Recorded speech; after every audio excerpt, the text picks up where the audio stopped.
Kanalıma hoş geldiniz. Bugün sizler için yazın orkide bakımı nasıl olması gerekiyor ve özellikle orkide bakımında dikkat edilmesi gereken püf noktalardan bahsedeceğim. Şu anda gördüğünüz orkidemin bütün aşamalarını sizler için çektim. Eğer orkideleriniz uzun süredir çiçek açmıyorsa bugün sizlerle paylaşacağım sıvı bitki besini orkidelerinizin yeniden çiçek açmasını destekleyecektir. Özellikle orkideleriniz çiçekliyken de kullanabileceğiniz bir sıvı bitki besini. Orkideler hem çiçeksiz oldukları dönemde hem de çiçekliyken mutlaka sıvı bitki besinlerine, vitaminlere ihtiyaçları vardır. Sıvı bitki besinlerini özellikle ben değiştirerek veriyorum. Her ay kullandığım farklı gübreler oluyor. Bunlar da kendi yaptığım doğal gübreler. Sizler de evlerinizde orkideleriniz için güvendiğiniz sıvı bitki besinlerini yapabilirsiniz. Hemen bugünkü sizlere hazırlayacağım gübre için elimde muz var. Muzun kabuklarından yararlanacağız bugün. Muz kabuklarını soyuyoruz. Özellikle yaz aylarında orkideleriniz için aylarca muhafaza edebileceğiniz, saklayabileceğiniz gübreler hazırlayabilirsiniz. Bunun için ihtiyacımız olan tek şey muz kabuklarını atmayıp bunları orkidelere ya da diğer evdeki çiçekleriniz için gübre olarak biriktirmek. Bakın görüyorsunuz muz kabuklarını bu şekilde soydum. Şimdi muz kabuklarını bir tepsiye dizeceğim.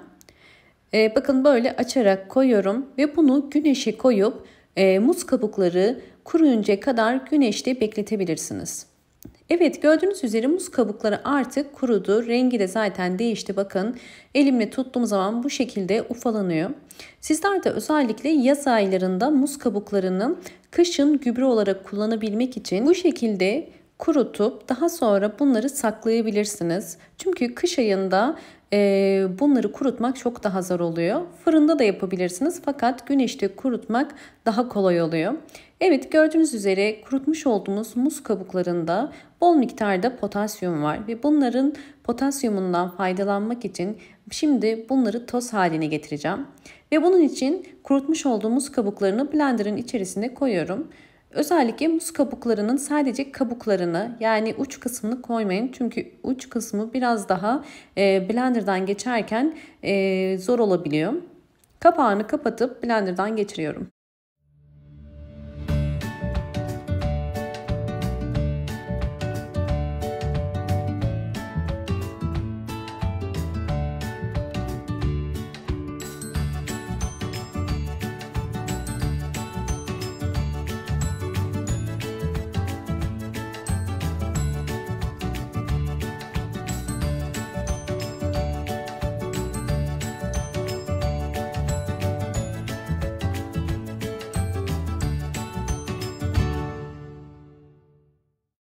Videomu eğer buraya kadar izlediyseniz ve beğendiyseniz hemen beğen tuşuna basıp kanalıma da eğer abone değilseniz bana destek olmak için abone olursanız çok mutlu olurum.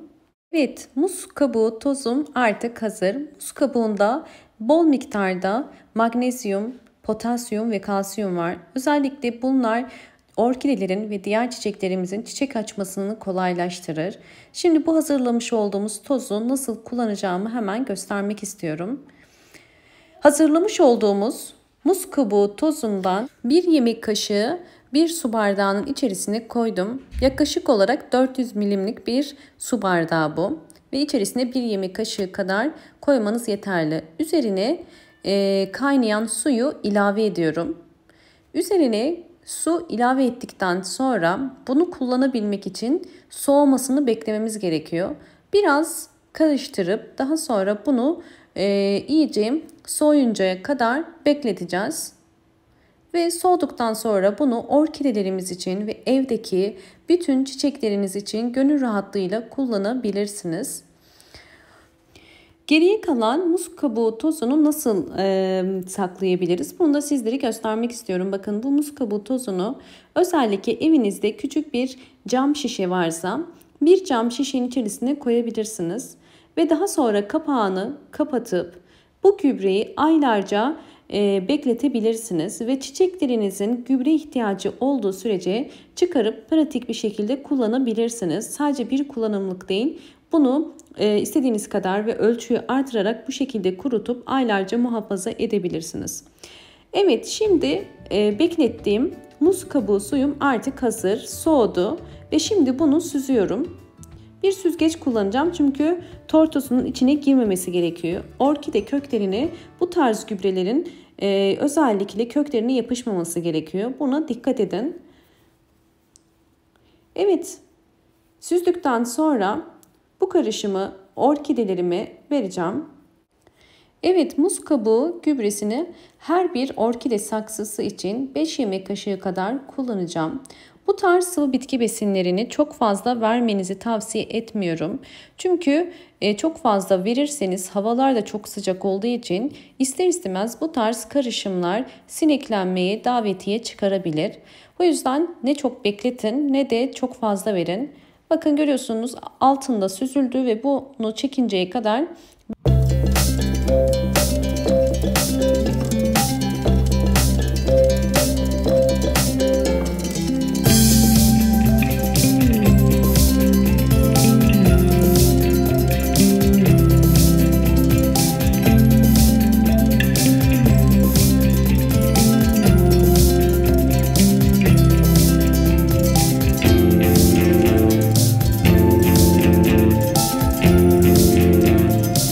büyüdüğünü ve bu vermiş olduğum kürden sonra ve düzenli bir bakım ile bakın yeni bir çiçek dalı daha çıkardı ve yeni bir yaprak ve bol bol aktif ve uzayan yeşil kökler. Orkidelerinizin bu şekilde hızlı gelişim gösterebilmesi için ikinci püf nokta, orkideleri mutlaka bol ışık alan bir pencere kenarına koyun.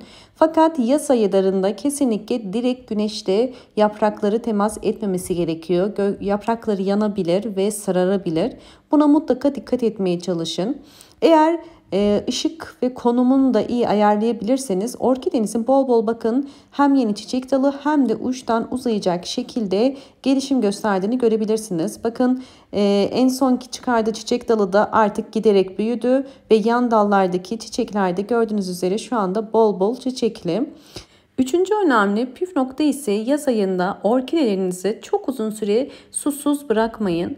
Yoksa çiçekleri dökülebilir ve solabilir. Sulama zamanını kesinlikle köklerine bakarak yapın. Çünkü fazla sulamada orkidelerde kök çürümesi ve yaprak sararmasına sebep oluyor. Sulama zamanını köklere bakarsanız eğer düzenli sulayabilirseniz orkidelerinizin bu şekilde bol bol çiçekli olduğunu sizler de göreceksinizdir. Umarım bu videom sizler için faydalı olmuştur. Videomu buraya kadar izlediyseniz ve beğendiyseniz hemen beğen tuşuna basıp kanalıma da abone değilseniz eğer bana destek olmak için abone olabilirsiniz. Bol bol yorumlar yapıp yorumlar kısmında sorularınız varsa sorabilirsiniz. Hoşça kalın, sağlıkla kalın.